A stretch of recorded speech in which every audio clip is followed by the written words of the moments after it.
रूस की राजधानी मॉस्को में एक ऐसी हलचल मची है जिसने पूरी दुनिया के सामरिक समीकरणों को हिला दिया है। राष्ट्रपति व्लादिमीर पुतिन ने अपने शीर्ष अधिकारियों को आदेश दिया है कि वे परमाणु हथियार परीक्षण की संभावनाओं पर एक विस्तृत प्रस्ताव तैयार करें। ये वही रूस है जिसने सोवियत संघ के पतन के बाद 1991 से अब तक कोई परमाणु विस्फोटक परीक्षण नहीं किया था। लेकिन अब माहौल बदल चुका है। हवा में बारूद की गंध है और वैश्विक मंच पर तनाव की रेखाएं गहरी होती जा रही हैं।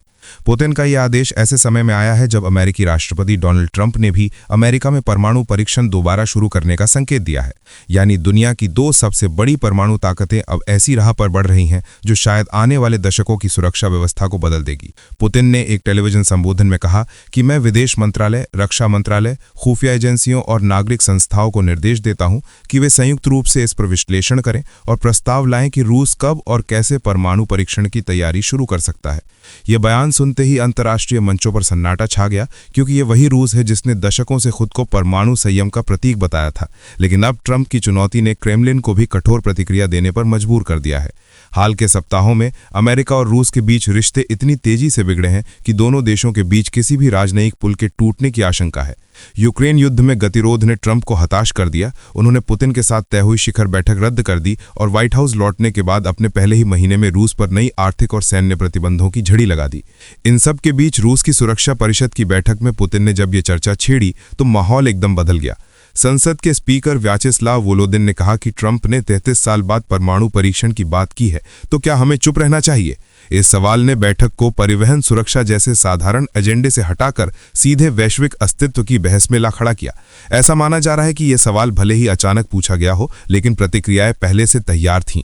रक्षा मंत्री आंद्रे बेलुसोव ने तुरंत कहा कि अमेरिका के हालिया बयान और गतिविधियों को देखते हुए हमें बिना किसी देरी के पूर्ण स्तर का परमाणु परीक्षण करने की तैयारी करनी चाहिए।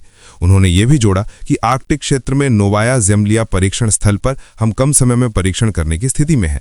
सेना प्रमुख जनरल वैलेरी गेरासिमोव ने चेतावनी दी कि अगर हमने अब आवश्यक कदम नहीं उठाए तो शायद हम अमेरिका के कदमों का जवाब देने का सही समय खो देंगे, क्योंकि ऐसे परीक्षण की तैयारी में महीनों नहीं बल्कि सालों लग सकते हैं। ये बयान सिर्फ सैन्य रणनीति नहीं बल्कि एक मनोवैज्ञानिक युद्ध की घोषणा थी। दुनिया के विशेषज्ञ चिंतित हैं क्योंकि 21वीं सदी में केवल उत्तर कोरिया ने 2017 में ऐसा परीक्षण किया था, और अब अगर रूस या अमेरिका ऐसा कदम उठाते हैं तो बाकी परमाणु शक्तियां भी उसी राह पर चल सकती हैं। ये वही एक्शन रिएक्शन चक्र है जिसे अंतर्राष्ट्रीय विशेषज्ञ आंद्रे बाक्लेस्की ने मानव सभ्यता के लिए सबसे खतरनाक प्रवृत्ति बताया है। संयुक्त राष्ट्र के निरस्त्रीकरण अनुसंधान संस्थान ने चेतावनी दी है कि ये घटनाक्रम वैश्विक अस्थिरता को नए स्तर पर ले जा सकता है, क्योंकि अमेरिका और रूस के पास ही दुनिया के 90% से अधिक परमाणु हथियार हैं, और अगर इन दोनों ने फिर से परीक्षण शुरू किया तो चीन, France, Britain, Bharat, Pakistan, Israel और उत्तर कोरिया जैसे देश भी पीछे नहीं रहेंगे। रूस की सरकारी समाचार एजेंसी तास के अनुसार क्रेमलिन के प्रवक्ता दिमित्री पेस्कोव ने कहा कि पुतिन ने इस प्रस्ताव की तैयारी के लिए कोई समय सीमा नहीं दी है। उन्होंने ये भी जोड़ा कि अमेरिका के इरादों को समझने में जितना समय लगेगा उतना ही समय हमें यह तय करने में लग सकता है कि तैयारी शुरू करना कितना तर्कसंगत है। दूसरी ओर अब ट्रंप ने भी अब तक ये स्पष्ट नहीं किया है कि उनके निर्देश का मतलब वास्तविक विस्फोटक परमाणु परीक्षण है या सिर्फ परमाणु मिसाइलों की उड़ान जांच। लेकिन संकेत यह है कि यह शक्ति प्रदर्शन का दौर अब ठंडे युद्ध के युग जैसी प्रतिस्पर्धा की ओर लौट रहा है। इसी बीच रूस ने हाल ही में अपनी परमाणु शक्ति का खुलकर प्रदर्शन किया है। उसने बुरेवेस्निक नामक परमाणु शक्ति से चलने वाली क्रूज मिसाइल का सफल परीक्षण किया है, जो परमाणु वॉरहेड ले जाने में सक्षम है। इसके अलावा रूस ने पोसाइडन सुपर टॉर्पीडो का भी परीक्षण पूरा कर लिया है, जो एक परमाणु चालित पनडुब्बी से छोड़ा जा सकता है। भले ही ये परीक्षण विस्फोटक ना हो, लेकिन इनके संदेश बहुत स्पष्ट हैं। रूस ये दिखाना चाहता है कि वह तकनीकी तौर और मानसिक तौर पर किसी भी मुकाबले के लिए तैयार है। हालांकि विशेषज्ञों की चेतावनी गंभीर है। शीत युद्ध के दौर में जब लगातार परमाणु विस्फोट किए गए थे, तब वातावरण, जल और मिट्टी में रेडिएशन फैल गया था, जिसने पीढ़ियों को बीमार किया। और अब अगर ऐसे परीक्षण दोबारा शुरू हुए तो पर्यावरणीय तबाही फिर लौट सकती है। इसी बीच तुर्की की राजधानी अंकारा में एक और महत्वपूर्ण बैठक हुई, जहां राष्ट्रपति रेचेप तैयब एर्दोआन ने हमास के एक प्रतिनिधि मंडल से मुलाकात की। इस बैठक में गाजा संघर्ष विराम समझौते की निगरानी और उसे कायम रखने में तुर्की की मध्यस्थ भूमिका की चर्चा हुई। हमास के प्रमुख वार्ताकार खलील अल हया ने तुर्की को धन्यवाद देते हुए कहा कि इजराइल के लगातार उल्लंघन के बावजूद हम युद्ध विराम का पालन कर रहे हैं, पर इजराइल ने 10 अक्टूबर से लेकर अब तक 194 बार समझौते की शर्तों को तोड़ा है। गाजा मीडिया कार्यालय के अनुसार 13,200 राहत ट्रकों में से केवल 3,203 ट्रक ही प्रवेश कर पाए हैं। राष्ट्रपति एर्दोआन ने इजरायल की तीखी आलोचना करते हुए कहा कि ये देश युद्ध विराम का अपमान कर रहा है और मानवीय सहायता को रोककर नरसंहार को दोबारा शुरू करने का बहाना बना रहा है। उन्होंने चेतावनी दी कि जब तक इजरायल इन वादों का पालन नहीं करेगा तब तक शांति और पुनर्निर्माण की कोई संभावना नहीं है। इसी गाजा के भीतर सागर किनारे बसे लोग अब जीवन की आखिरी लड़ाई लड़ रहे हैं। मछुआरे सलीम अबू अमीरा, जिन्हें लोग द बीस्ट कहते हैं, आज भी अपने टूटे नाव को सुधारकर समुद्र में उतरते हैं क्योंकि उनके पास भूख और मौत के बीच कोई और विकल्प नहीं।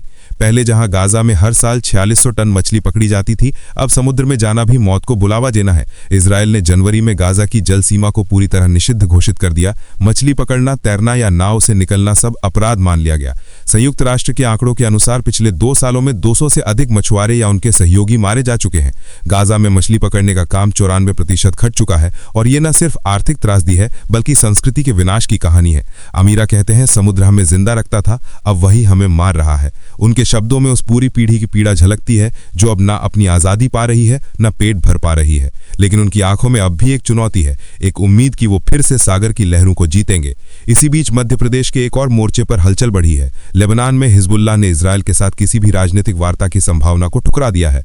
संगठन के एक वरिष्ठ सूत्र ने कहा कि अमेरिका और मिस्र ने हाल ही में लेबनान के नेताओं पर संवाद शुरू करने का दबाव बनाया था, लेकिन हिजबुल्लाह ने इसे सिरे से नकार दिया। उन्होंने कहा कि इजरायल के साथ बातचीत करना राष्ट्रीय हित के खिलाफ है और ये केवल दुश्मन को फायदा पहुंचाएगा। ईरान समर्थित हिजबुल्लाह ने साफ किया कि वे आत्मरक्षा के अधिकार पर अडिग हैं और जब तक इजरायल आक्रमण बंद नहीं करता तब तक संघर्ष विराम भी सीमित ही रहेगा।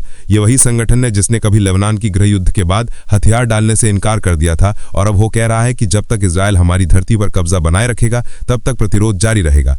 अमेरिकी दूत टॉम बैराक ने कहा था कि संवाद ही तनाव कम करने की कुंजी हो सकता है, लेकिन हिजबुल्लाह का जवाब कठोर था। हम पर युद्ध थोपा गया है और हमसे आत्मरक्षा का अधिकार कोई नहीं छीन सकता। इस बयान ने फिर से सीमा क्षेत्र में तनाव बढ़ा दिया है। दक्षिणी लेबनान में संयुक्त राष्ट्र की निगरानी बल बैठकों के बावजूद दोनों पक्ष सीधे संवाद से बच रहे हैं। इजरायल ने पिछले हफ्ते हिजबुल्लाह के खिलाफ अभियान तेज करने की चेतावनी दी और प्रधानमंत्री नेतन्याहू ने गुट पर फिर से हथियारबंदी का आरोप लगाया।